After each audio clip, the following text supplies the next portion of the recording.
Nick Curry. Here. Dan Jansen. Christine Hoffman. Here. Brandon Maresma. Here. Eddie Vergara. David Cohill. Here. Marvin Dupree. John Galarno. John Gastilla. Here. Jason Sharp. Here. Gaylord Candler. Ed Dawson. Here. John McDaniel. Dennis Pavlovsky. Debbie White. Here. Okay. Courtesy of Florida visitors, I don't see any visitors, so let's move on. Whole business consideration, general, all the boards, approve the minutes from May 11th, 2021. We're doing whole board or just by the board?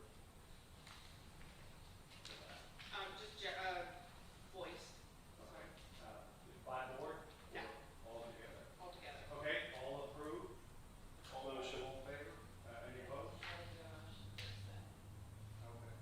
I move to, second. Okay, all right. All in favor? Aye. Any opposed? It's been a It's while. been a while. New business consideration by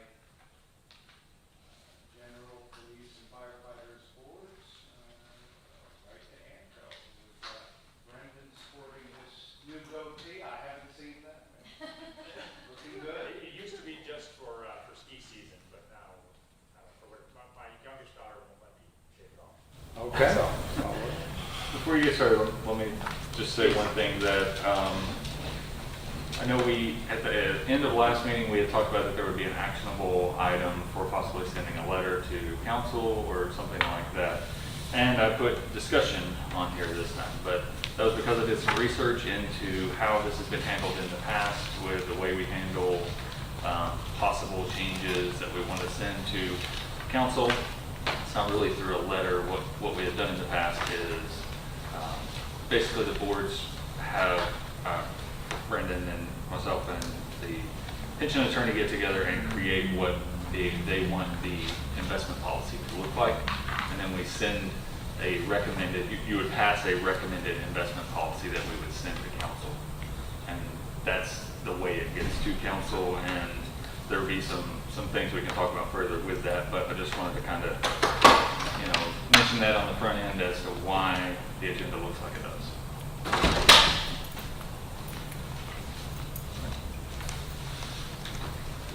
I think so. All right. Well, I'll start with the June 30th report. We've got some of the basic market information here, and I'll just sort of speak at a high level. The momentum, the positive news that we've been experiencing the prior 15 months continued. So optimism over continued vaccine rollout, reduced unemployment rate, reopening, all of that, from the April 1st through the June 30th period was just continued to be strong. So when you look at the results in the upper right-hand corner, you see the S&P 500 was up 8.5%. Our international stocks, the ACWI ex-US was up 5.5%. The one thing that's a little different from the previous few quarters is fixed income was positive about 1.8%. And I'll kind of touch on that in a minute. The overall backdrop for the last 12 months, again, has been fantastic. The S&P 500 up over 40%, small caps up 62%, internationals up about 35%. And then again, fixed income with the increase in rates that we saw early in the year actually fractionally negative through that 12-month period. We always spend a minute talking about the equity markets and more specifically what's been happening. So if you recall, for the prior 6 or 7 years, going back to October of last year, all we were talking about was growth. Amazons, the Facebooks, the Apples of the world, that's where all the performance, not all of it, they were dramatically outperforming the rest of the market. Really, the day that the first vaccine was approved in early November, the market flipped. It became a value market. Growth was still positive, but it really lagged behind through the month of May of this year. So then when we look in the upper right-hand corner, whether it's the 3,000 or the 1,000, you'll notice the green bars, growth stocks, double the value stocks. The month of June, we saw it flip back again. Now, part of it was a retracement in interest rates. Interest rates started to drop again. Also, there starts to be a pickup in the Delta variant, and of course we have a lot more information on that now here today in August, but back there in June, it was still kind of early on. So a little bit of concern there, so again, going back to the Amazons, the Zooms of the world, those companies started to do much better. So within the quarter, they obviously did significantly better, but it was really kind of two different stories. It was April and May, then it was June. When you take a look at the last 12 months, value has been outperforming slightly, even though that recent growth run. But again, they are very close in terms of relative performance. Now, I mentioned interest rates before, so I know it'll be a little bit hard to see down in the bottom right-hand corner, but I always talk about the Treasury yield curve. And at the end of the year, 1st of January, we were at this gray line. And then in the first quarter, we saw interest rates, specifically the 10-year, double. That's when we had -3.5% to -4% returns, because we saw that big spike up in interest rates. At the end of the June 30 quarter, we did retrace, especially at the longer end. The short end hasn't really changed much, but the yellow line, you can see rates have fallen back down. And as of today, they're actually quite a bit lower again. They've roughly retraced half of the up move. So things have come back down. That's why we've seen that positive performance in fixed income. But as of the last couple of days, rates have kind of stabilized and started to move higher. Typically speaking, rates don't just move in a straight line. They'll kind of take 2 steps forward, 1 step back. And that's kind of how I view this. We took the big 2 steps forward in the first quarter. The last 90 days or 100 days or so, we've kind of taken that 1 step back. And again, we're likely to take kind of steps forward from here. As again, we would generally expect rates to be higher as opposed to lower, a year or two from now. Now, getting into the specifics of the plan, you can see, again, we always compare your current assets of $119.2 million against the assumed rate of return, kind of theoretical investment. So if you rode that theoretical assumed rate, it'd be at $94.5 million. But because of outperformance over the years, you're up to 119 and change. And of course, this is a wonderful thing to see. These gray bars or blue bars down at the bottom, your net cash flow. So you're paying out more in benefits than you're taking in terms of contributions from either the city and or the employees, to the tune of $29 million in negative cash flow overall.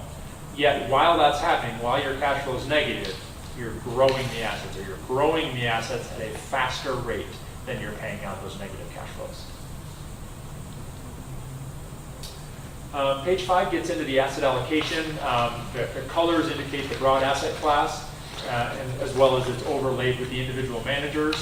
I'm going to talk about page number 6 for a moment, because it puts your allocation relative to the policy. As a reminder, last quarter we had crossed that 65% maximum threshold, and the board's made the decision to scale that back under 65. So what you'll notice is with the 4% overweight to domestic equity now here at June 30th, plus a 1.4 in international, we're actually back above the 65. So good problem. It means those assets were growing, and I've got even more up-to-date information to look at that again. But again, the asset allocation overall, it shows it a very light to fixed income, but we do have that sizable cash. Cash is certainly a proxy for fixed income in this regard. So from that standpoint, all of those asset classes are well within normal ranges. It's just the equity that's kind of bumping up past their outer range. When it comes to performance, very good quarter. 5.6%, beating the policy of 5.46, and you placed in the 40th percentile. You outperformed 60% of the public funds around the country for the 3-month period. For the fiscal year to date, 19.2% versus 17.8%. So very good relative performance, beating your benchmark. And in absolute terms, certainly well ahead of the assumed rate of return. So that is fantastic. I mentioned the $119 million just a minute ago as the total fund assets. If anybody peeked ahead to see this update, as of this morning, we're at $121.2 million. So another, call it 1.25%, 1.5%. So as of today, that 19.2 is really above 20%. Again, still have 7 weeks to go, but knock on wood, you're in a very, very good position for this fiscal year. You know, I don't think I printed that for the Didn't print this picture one? you're looking at there. They sent that to me this morning. Okay. I have to print it out. Do you have any, you don't have any further copies of I that? don't. You want to take it? Yeah, let me go, make some Just pass copies. it around. We don't have a copy. Sure. Most of this. And again, getting back to the fund performance, your staff on that total line, almost 26% for the last 12 months. For the last 5 years, 12.1, and for 10 years, 9.1. So obviously, very strong returns, well in excess of your assumed rate of return, and obviously ultimately leading to improved actuarials. As we move down the page, you get into the individual components. I'll just touch on a few briefly. Wells, your large cap growth manager, a little bit behind for the quarter, 9.1 versus 11.9. And just fractionally, a little bit behind, excuse me, for the 1 year, about 90 basis points, but almost approaching 42% for the last 12 months. JP Morgan equity income up 6.2 versus 5.2. For the year, though, also again slightly behind 40.5 versus the 43. Eaton Vance, small cap, they've actually struggled recently. They essentially were in line this quarter, 5.3, but you will notice over the last year, 43% versus 57. So that is somewhat of a big miss. 43% is obviously a very nice return, but that was behind the benchmark. They have, again, been a very good, consistent manager for you over time. You can see that outperformance over a long period. We don't have any immediate concerns, but certainly want to see that near-term performance improve. The next page gets into our international equity, which was fantastic, both for the quarter and the year. So Euro-Pacific growth was up 7, and WCM was up about 10.7 versus the benchmark of 5.6. And for the last year, each of them, they're really almost the same at 14.1%, or 14.1 and 14.5, again, versus that benchmark of 36. But both of them, again, have continued to be very strong long-term performers.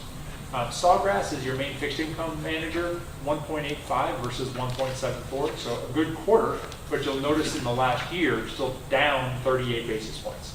Now that was well ahead of the benchmark, which was down 154, so kind of relative to the pool that they operate in, they performed very well, but because of the rise in interest rates, overall it was a negative rate of return. But again, like the other managers, very consistent longer-term results.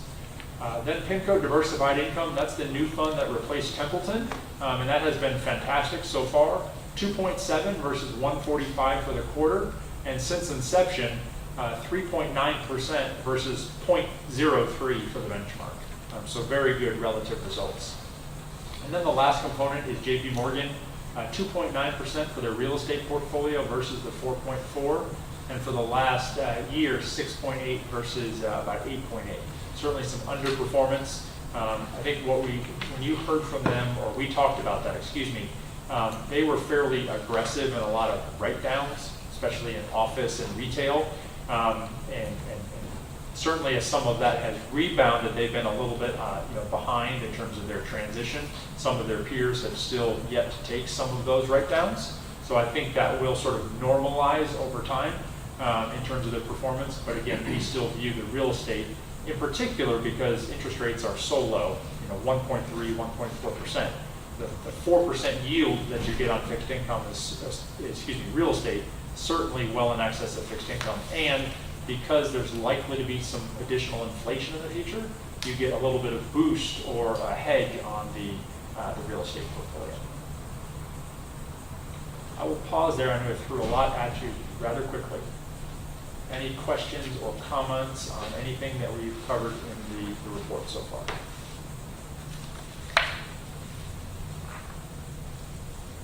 You're saying on the real estate, because you said they did write-downs? That's a part of it. Book deductions, that's not... So the properties have to be valued at a minimum annually. Yeah. But there is some subjectivity in between those actual third-party valuations. So what you saw in particular in the COVID market, if you owned a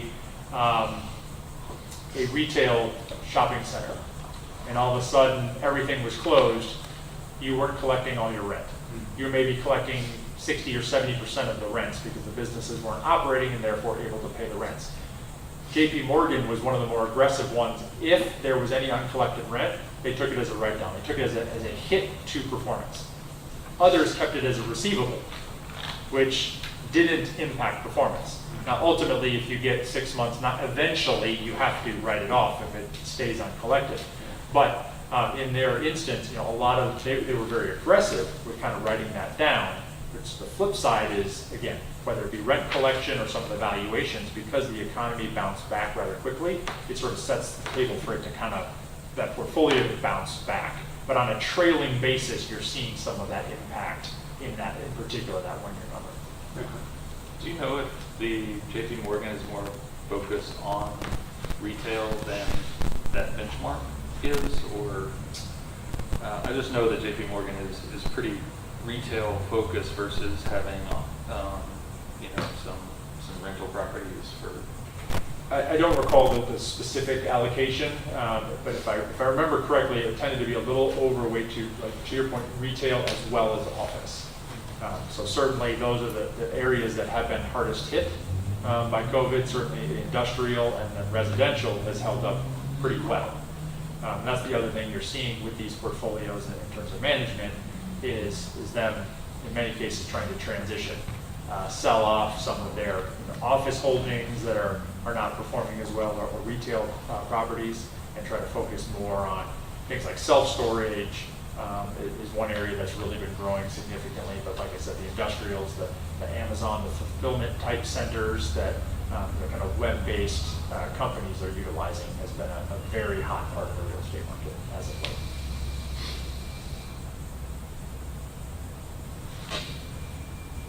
Any other questions or comments before we kind of leave the normal presentation? Other than, again, I'll go back as a reminder, in excess of 20% here, fiscal year to date. Cross our fingers, we can get through these next 7 weeks and finish out this fiscal year, because it's been so far a very, very good one. Cross my fingers that we continue rates of return like this through the lives of the people who are going to get this money. Don't take this the wrong way, but I'd be happy with half that. Indefinitely, but absolutely, to that point.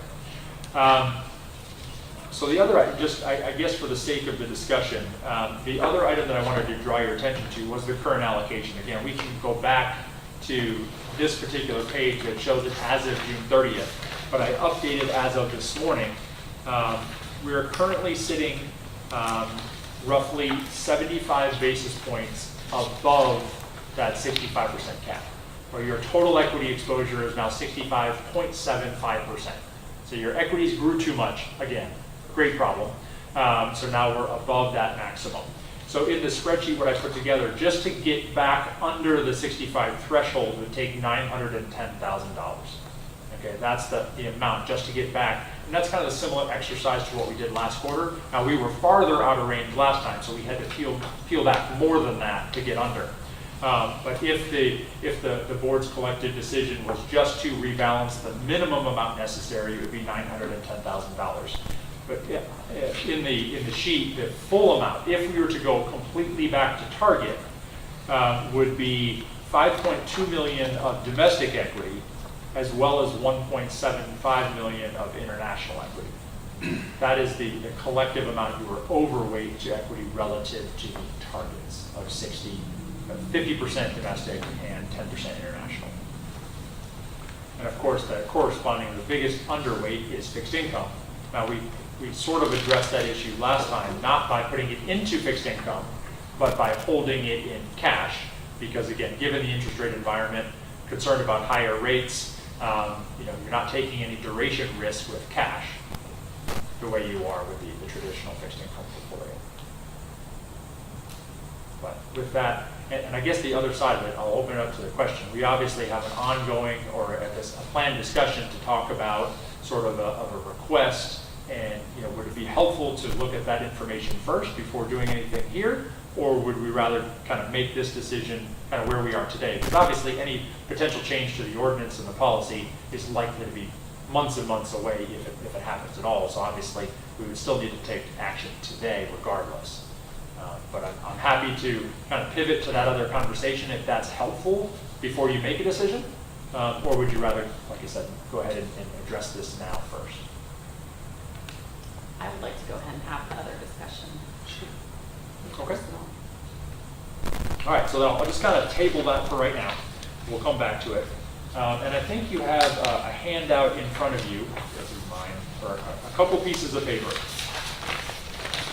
And so, as Dustin referred to earlier, we started to have this conversation about what the process would be, and it really came down to the way to move forward is with a proposed change to the investment policy. And then obviously that would flow through, whatever parameters are specified in that proposed change would be pulled out to include in that ordinance to be revised. Really, everything that we're talking about can be summarized in this one allocation table. So what you'll notice, and this is, I only changed a couple of numbers just to kind of get the conversation going, but again, ultimately, this would be, something that you would approve as a recommended or a requested change. So what you'll notice is our current target is 50% equity, and the range is 45 to 55. International target of 10 with a range of 5 to 15. So obviously the 50 and the 10 total of 60, but our maximum in the current limitation is 65% equity. That's the one we've obviously been talking about these last few meetings. So what I'm proposing in this just sort of initial thing to get the conversation going is just changing that cap from a maximum of 65 to a maximum of 70. Now we can still get to 7. We don't have to change the range either to domestic or international. Obviously, if you max either or both of those out, you get to the 70. But if you were to make that change, perhaps we could also make a corresponding change. But again, the ordinance doesn't specify, other than the maximum of 25% international, it doesn't specify our maximum is 15. So that is really up to your discretion. The one change that really matters would be that total equity cap at, again, in this example, moving it up to 70%. And then the other one that I put in, again, for consideration, in the ordinance, you have a hard cap of 10% for the real estate exposure. So I threw this in as a potential secondary change to allow a little bit more room should the boards at some point in the future decide to do that. Otherwise, the actual individual asset classes, again, all those have to fit within the maximum, and they really aren't changing very much. So I'll kind of pause there, see if you have any questions or thoughts based on what you're seeing so far. The other paper you provided, is that what similar size as far as other plans have? That's correct. So it's a relatively small sample. I think it's 5 plans, but generally of a similar size, somewhere between about 80 and $200 million in assets, all Florida-based plans. And you can see I just kind of took their similar table out to put it as a basis for comparison. Brendan, what does this do for our risk profile? If you increase equity, Right. But it certainly would, and what are that, we shooting for? What kind of target return are we doing? What kind of standard deviation are we at now? What are we going for? I mean, So this kind of leads into, sorry, I'll just jump right in, because it kind of pins in with something I had a conversation with the administration, and that was one of the things that they had said was anything that came out of a recommendation from here would need to be accompanied by a more in-depth volatility analysis from ANCO before it ever went to council. So anything that if we collectively decide, yeah, we want to explore and make our investment policy this with the 70%, and just say for the 15 for what's being proposed here, then a volatility analysis may be done on that, and that would be accompanied. And you would have a chance to review that volatility analysis before you pass that recommended investment policy and send that on to the council. that's what I would love to see. I'd love to see what kind of capital market assumptions we're working with. And then, risk and target return. What are we shooting for? happy to do that. Is that something that would be an additional cost to the board, or is that's included with our? Absolutely. Yep. Oh, okay.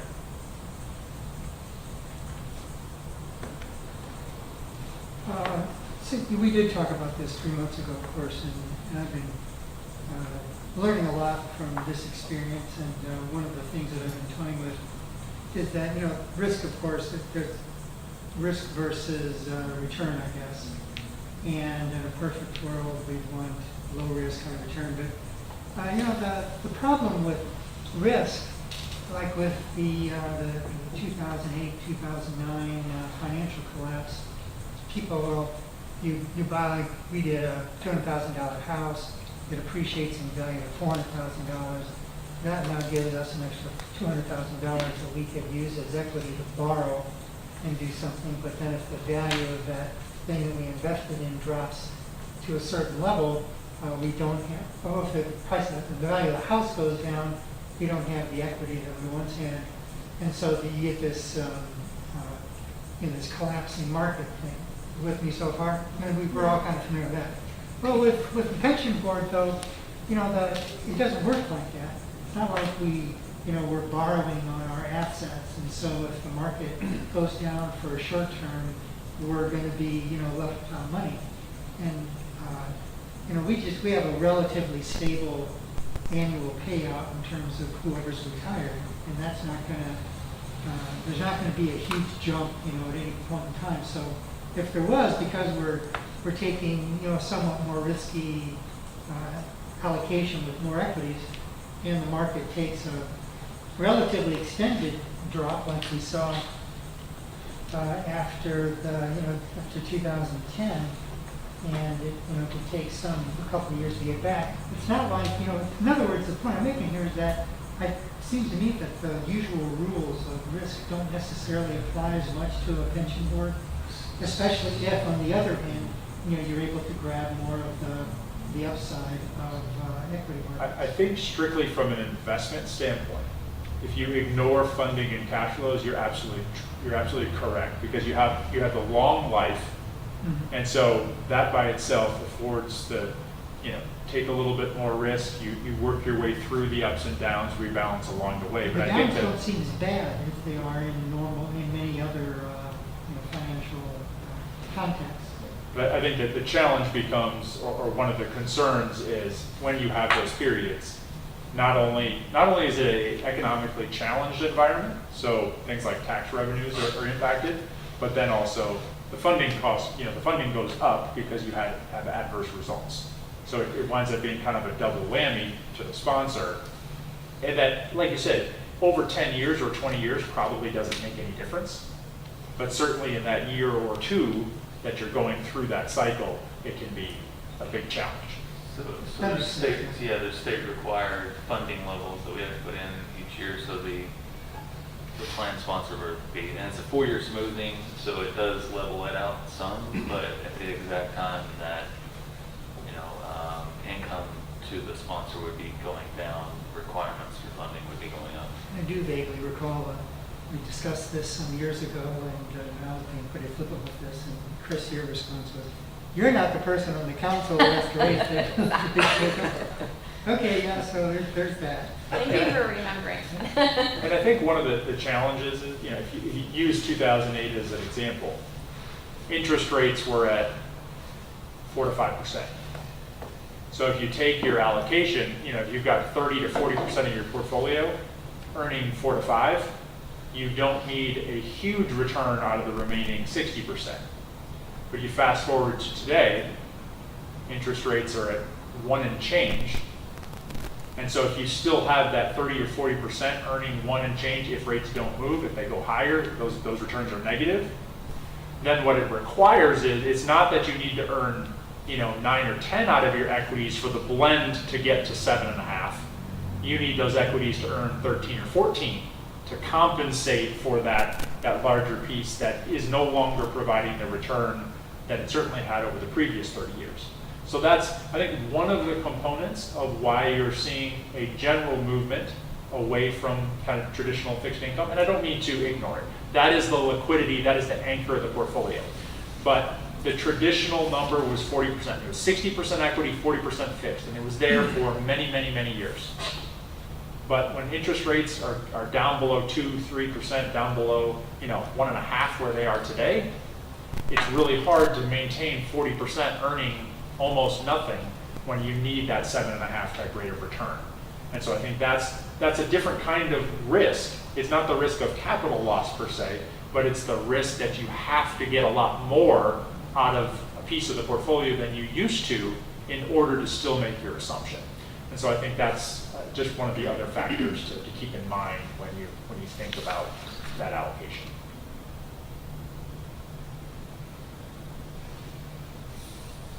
How long have interest rates been as low as they are now? Has it been, I mean, like this, we look at this 10-year number on, has it been, you know, it's hard for me to remember exactly how long they've been, you know, below 2%.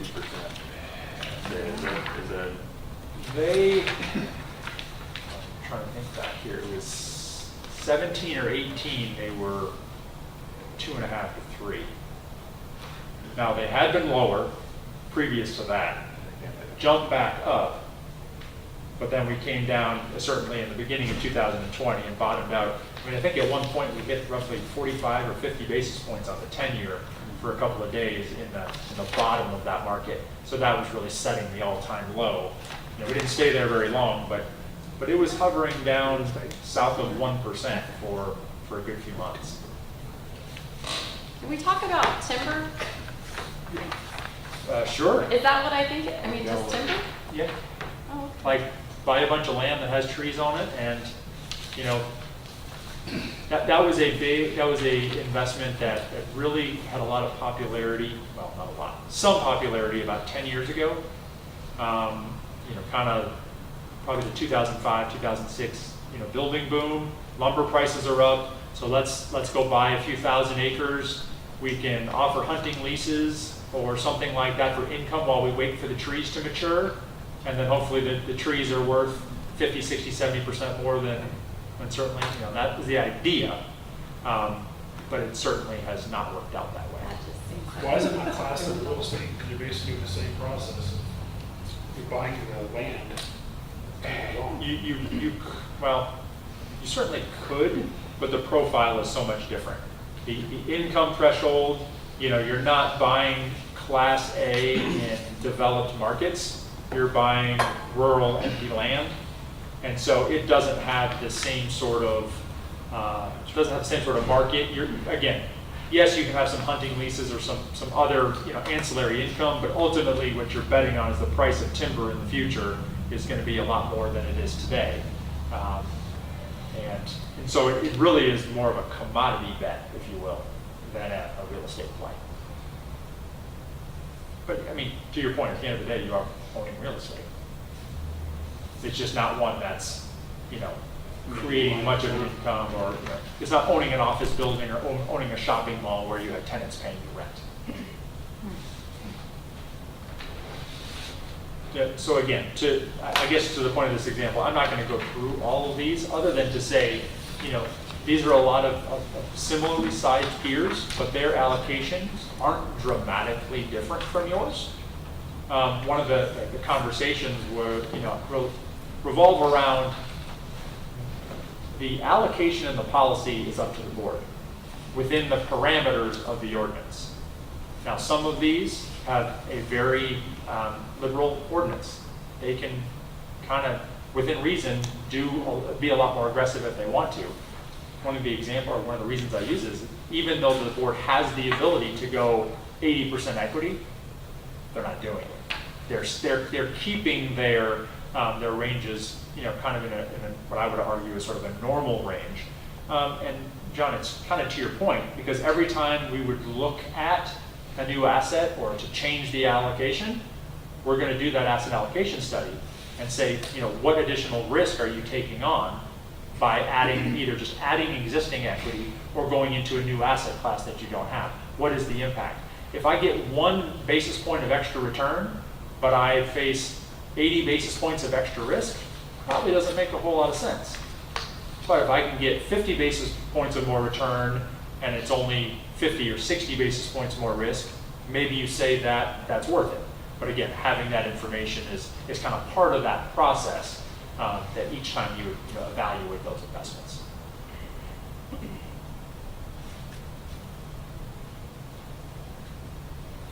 Since we are actively talking and pursuing other options, kind of like what Pedro was talking about last time, we're not completely ignoring the situation.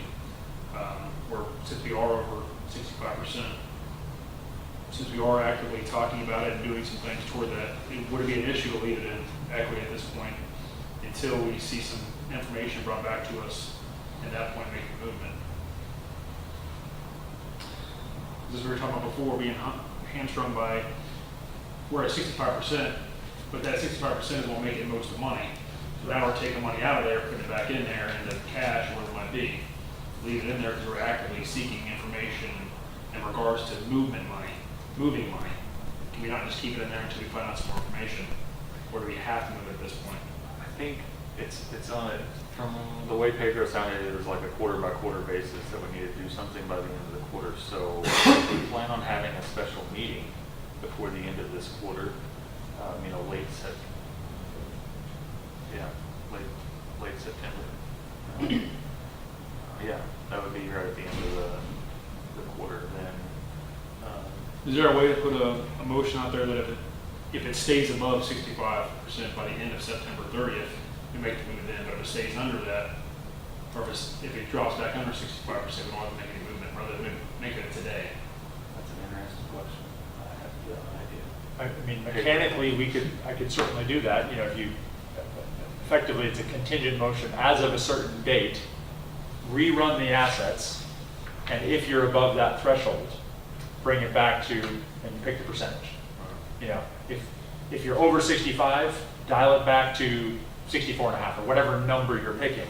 And then obviously we just run the math at that point in time. So we could, from my standpoint, I don't see an issue with that.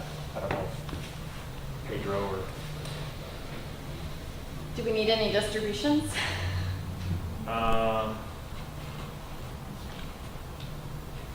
we're gonna need some distributions actually coming up here. We're gonna have a few drop people at the end of the year. Probably not But no, maybe not this $900,000. way. I would probably, No. yeah, probably not 900,000. Probably, but, Yeah. you know, the normal drawdown is what, like 600,000 or Well, something? you would take it in $500,000 to $600,000 pieces, but that's not every quarter. That usually is once every 6 months, roughly. It's not on a regular schedule. Right. And I won't actually need to draw money until like January. And you do have, as of today, there's $4.3 million sitting in the R&D account. That rebalance or that pullback from equity that we took last time, that's just sitting in cash. And the max amount allowed in that is currently 10%? Is that our current maximum allowed to sit in cash? Correct. So we're at 3.6%.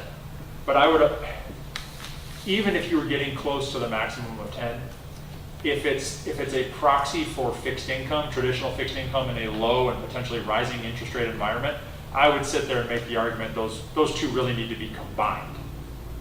You think about it together, it's really a fixed asset. It's just very short duration. You're not taking the duration risk that you are with the traditional fixed portfolio with Sawgrass. But to your point, there's a lot of room there. You could certainly add more to cash.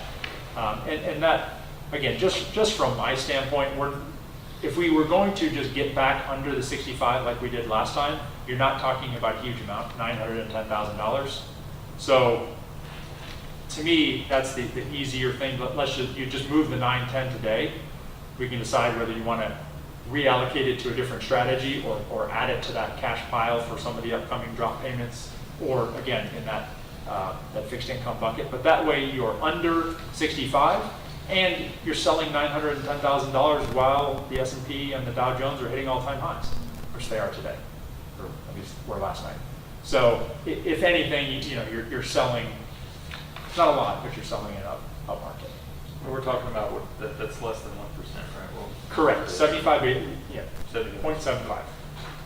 So where, in ordinance, it only discusses 3 maximums: equities, international, and real estate.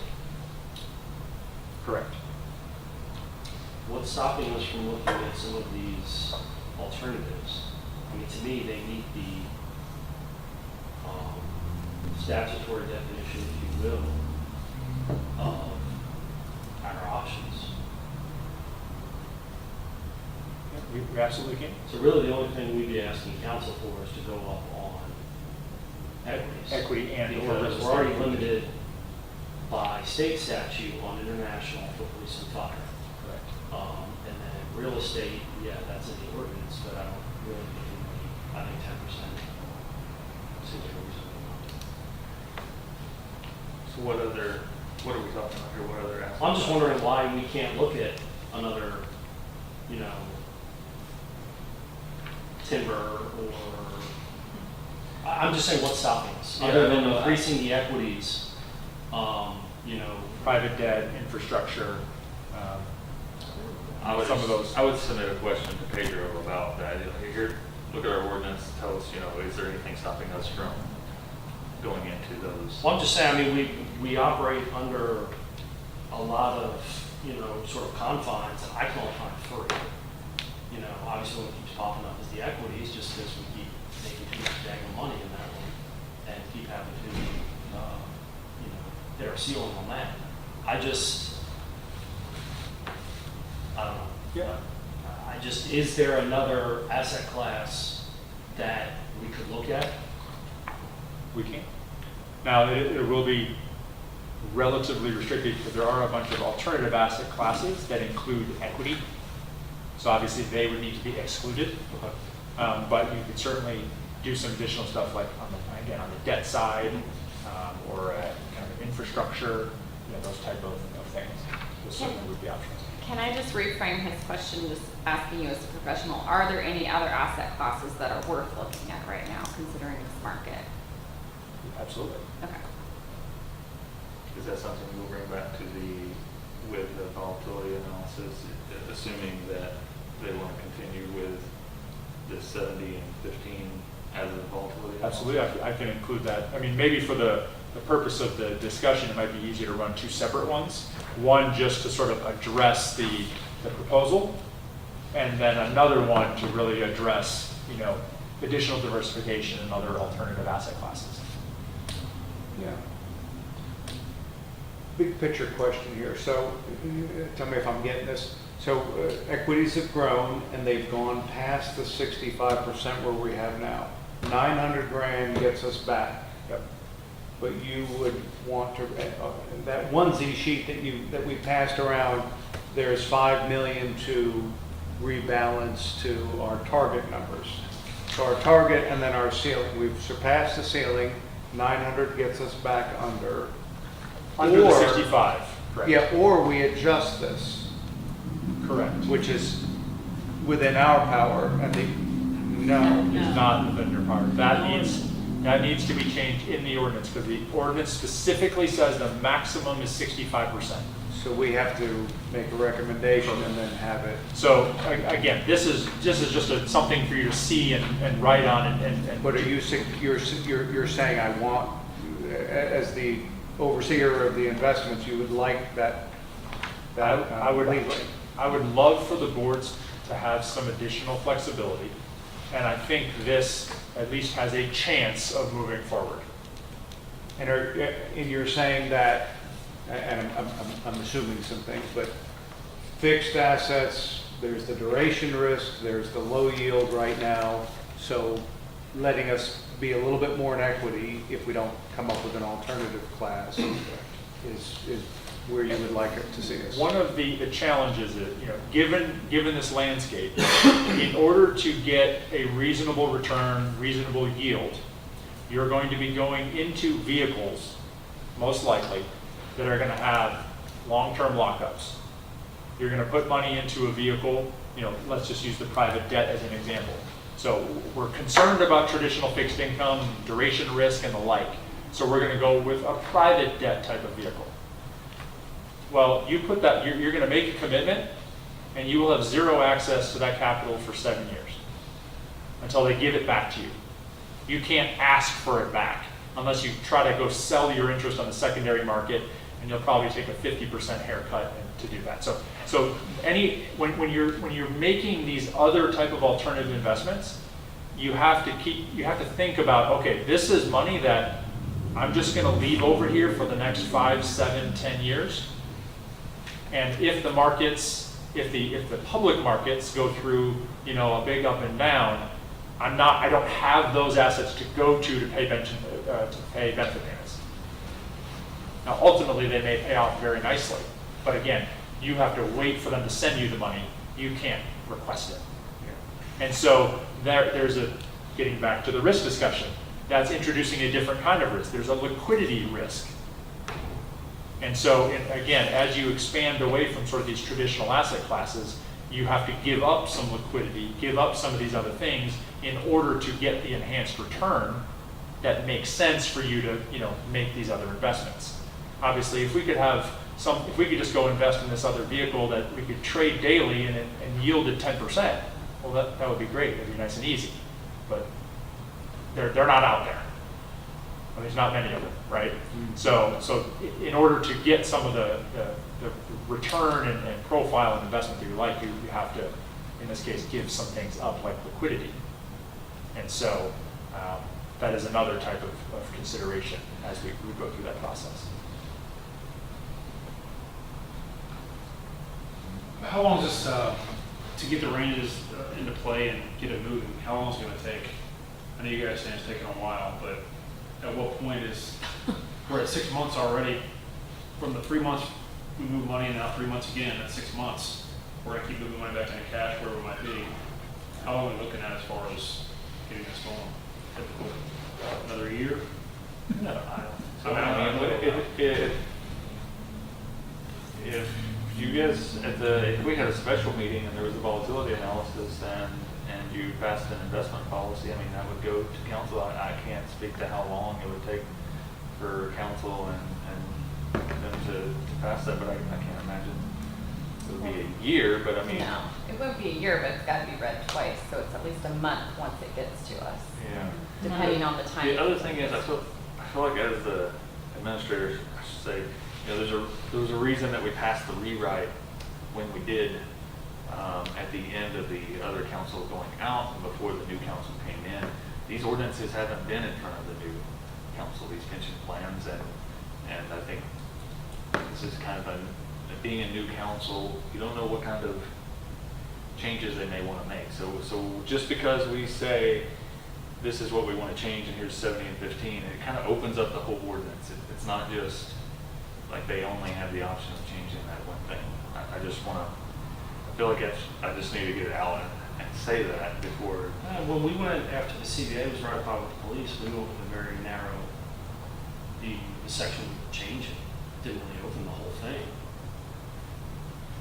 I mean, it could open the whole thing. Yeah, I don't. it can. Technically, anything can open the whole thing. You have the emotion on the floor to open the whole thing. I think Yeah, this it's is the just gonna be disclaimer that people- he just has to give, because Yeah, it's a possibility. I don't see this It's just possibility. new eyes looking at something that they haven't seen before, and you don't know what somebody's going to get stuck on. So, I mean, like I said, just wanted to put it out there. How do you think they'll bog it down? I have no idea. I don't think so. I think he has to say this because it is a possibility, but I think if this group says, here's what we want to do, I think the council's going to look at that. Could they get distracted and look at other things? Yes, but I don't think that they will. And once you open the door. I don't know what they would want to change. I don't either. as a And, council. you know, it's not like the fund's underperforming, and I just, like I said, just needs to be said. And they were very supportive of adding real estate. I Yeah. think we did change the spread though. How was it? With the That was numbers just now where- that we receptive to this, with the numbers the way they are. Return. You talking about when we introduced real Oh, estate? yeah. Yeah. Didn't we change? Because it was, the- it's gonna take a while to get in with the money, and you can't rush out with the money, kind of what you were just explaining, with all the other things that go along with real estate and debt and timber and all that. It's a commitment. It's not a quick in and out. Correct. So as of today, we need to move the 900,000. And then we'll come back at our next meeting and have, Two versions of Can't mass we compel to allocation. move that?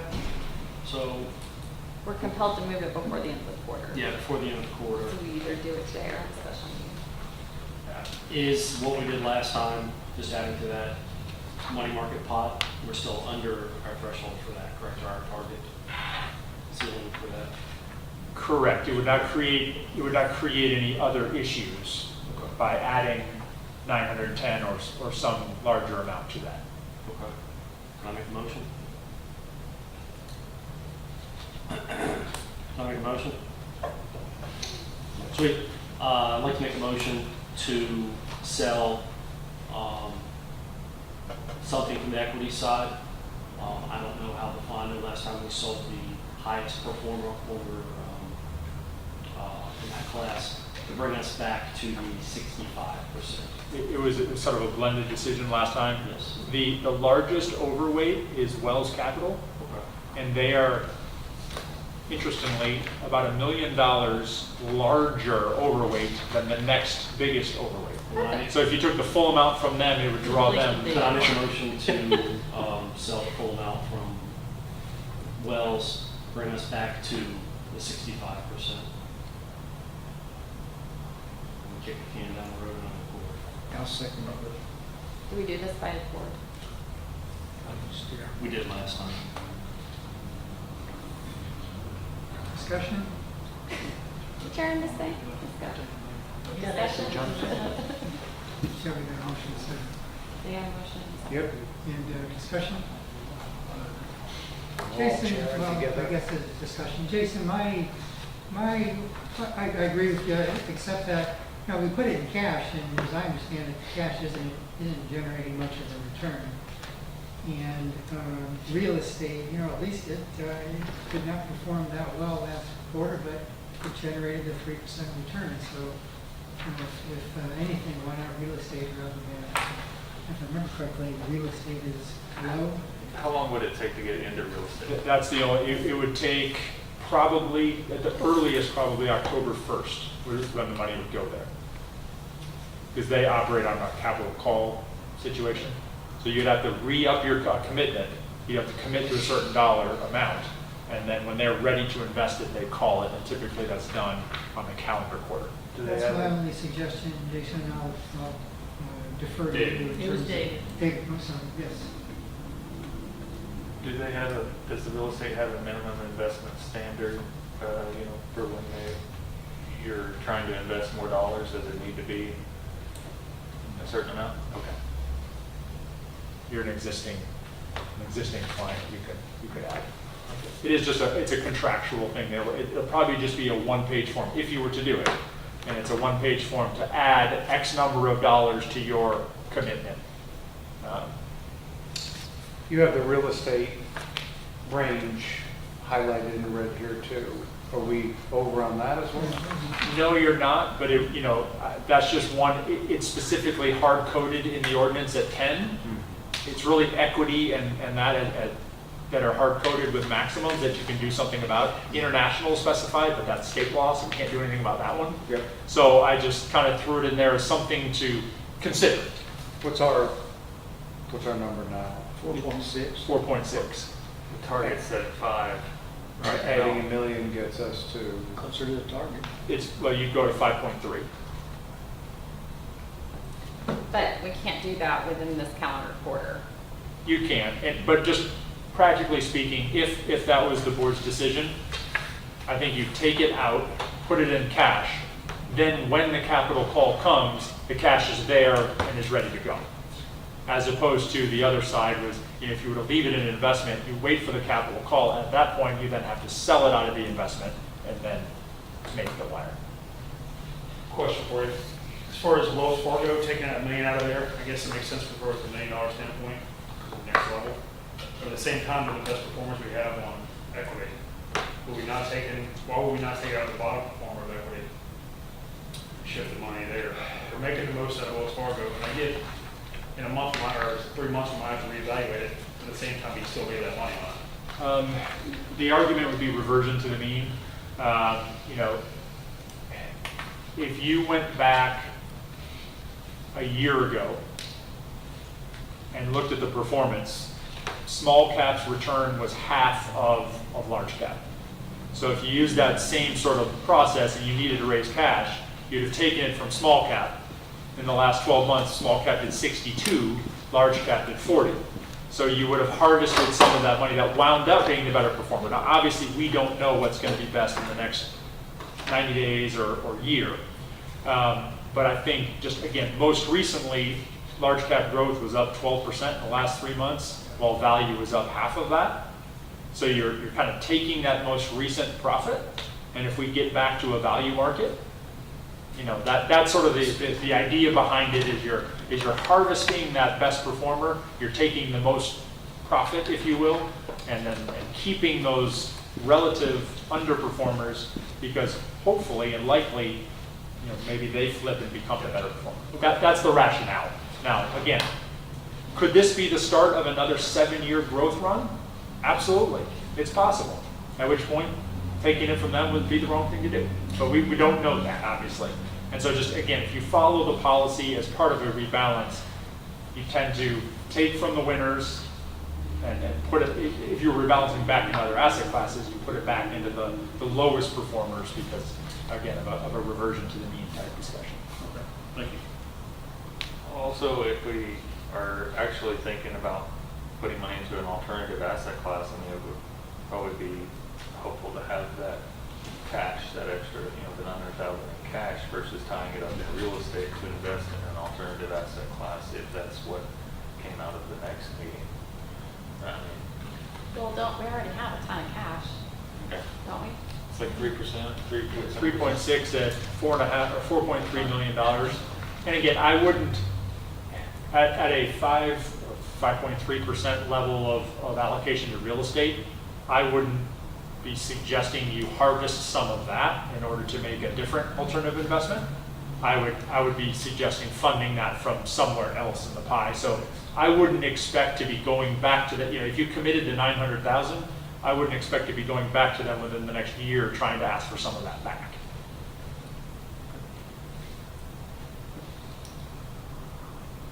So the motion that police board is considering right now doesn't say anything about real estate. Correct. Should it? At this point, or do? Mine was just, I mean, if we're looking, I think moving the money into real estate is, we're just moving it. I think that, you know, having 5.2 million when he comes back to us in 3 months with ideas, analysis, gives us a little bit more, I guess, seed for that, you know, alternative vehicle. That's just my take on it. That's your motion.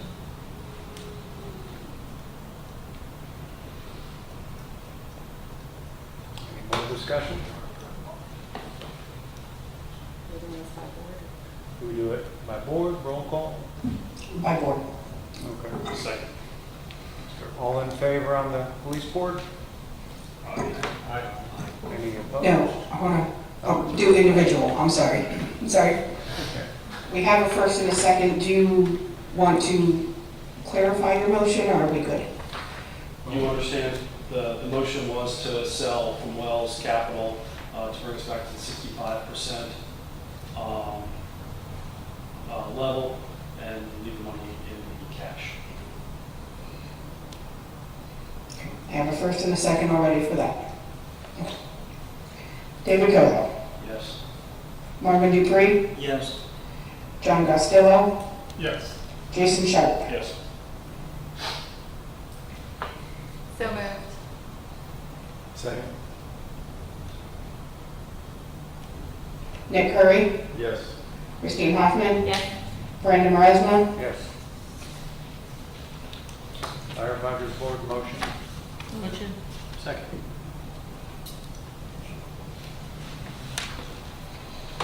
Ed Dawson, Yes. Gaylord Hammer, I'll be a team player, yes. Debbie White. Yes. Still need to approve the You, it's your presentation. That is everything that I have for you, unless there are other questions. Otherwise, I'll just, again, remind, north of 20%. Wonderful results. Hopefully it'll stay that way. We should be happier than this. Stressful having this kind of success. Talk about allocations and investment policies, So you're going to come back with some backup information for this? 2 different versions. Okay. Yep. Okay. Okay, so we have to approve the June 30th, 2021 quarterly investment performance report. Same way. Same way. Motion. Second. Wizard looks good. Next to Blizzard Market. David Caldwell. Yes. Marvin Dupree. Yes. John Costello. Yes. Jason Sharp. Yes. So moved. Second.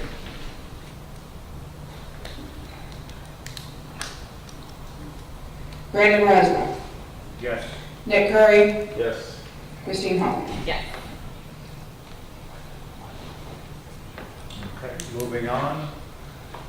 Consideration by the general employees. Hold on, we need fire. Oh, They're easy to forget, we get it, guys. Yeah. they're still there. So just file Move the second. it. Second. Who? Thank you. Gaylord Campbell. Yes. Ed Dawson. Yes. Debbie White. Yes. I think we're caught up. I think they just accepted. Now we're going to move on to the next. Consideration, general employees and police officers to set an expected rate of return, to approve set expected rate of return to 7.5% for the next year, the next several years, and the long term thereafter. Discussion on this So moved. from either. Second? Second.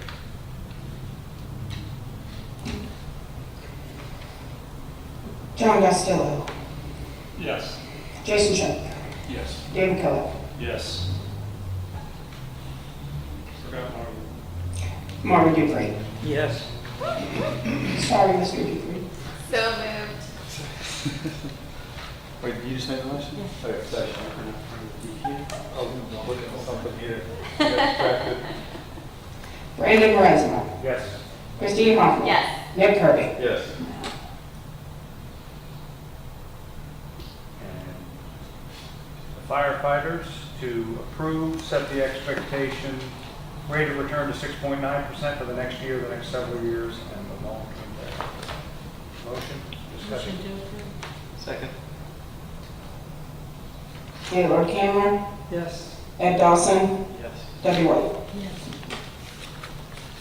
Okay, moving on to the pension administrator quarterly report. All right, so nothing crazy here, but we've got, the general plan is kind of outpacing everybody on refunds and backdrops. Right, there's not much activity in the police or fire as far as it goes on turnover wise or refunds, retirements, anything. It's been pretty solid the last year. We have had a few, like I said, big kind of people getting to the end of their 33-year career there, and got some backdrops from the general fund, which we approved a while back, and now you're seeing it flow through to these out. So you got 711,000 out in refunds and backdrops from the general fund just in the last 9 months. Not much change otherwise from total active participants, kind of what we're used to seeing. That vested number still kind of ticking down, which I talked about a couple quarters ago, which was just kind of from the hiring freeze that was put on about 10 years ago, and it's just kind of flowing through. I expect to see that number ticking back up here fairly shortly. FPPTA Fall Trustee Conference going October 3rd through October 6th. So yeah, it's going to be right down the road at Sawgrass, and as I understand it, most of us who are CPPT qualified need to go for the continuing education because the conferences were canceled for so long. I haven't received any word of any kind of cancellation for this, even though COVID and Delta variant picking back up and all that, but they just opened up registration yesterday, so it makes me think that they plan to go ahead with everything. So if you're interested, if you want to go, please just shoot me an email or something. So or just come up to me after and I'll write you down just so we can get everybody registered that wants to go. Well, we did for CPPT, we did. Yep. Guess I need to do it. Yeah. No. How much short? Yep. I don't know what the, if you really didn't want to do it, I don't know what the program would look like to get back, to get a CPT. Yeah, that yeah. recertified. Continue, yeah. You have to get hours before the end of the year? That's what they told me when I talked to them. Yeah. And that this is really the last chance for that. As far as I know, there will be I'm not sure about that. The state usually has a fall conference as well. I'm not sure if it's going to go or not. Do you know? As of right now, they're planning on having it. Okay. It's in Orlando somewhere. I'll check on that one as well, but, so that one would qualify as well, Marvin, but, That's what we put on by the state, it's free Yeah. and all that, yeah. the conference. They I went check there. the hotel and all that, but, yeah. This one's usually bigger, and this time it's right down the road, so, Yeah, thanks. yeah. Summary plan descriptions, I edited up all those and, got everything cleared through Pedro, had them review all of them and posted all those on the website and the city's intranet for everyone to have access to. So I think we're good to go with our biannual update of the summary plan descriptions. Next quarterly meeting, November 9th, 3 p.m. here in the council chambers. I think that's about it for me. Thank you, sir. We don't vote to approve everything we do, right? No? Okay, any further discussion before we adjourn? Motion to adjourn? Second, No, I can't make a motion on that. I'll make a motion to adjourn. Debbie, Second? okay, all in favor? Aye. Any opposed? Good job. Yeah.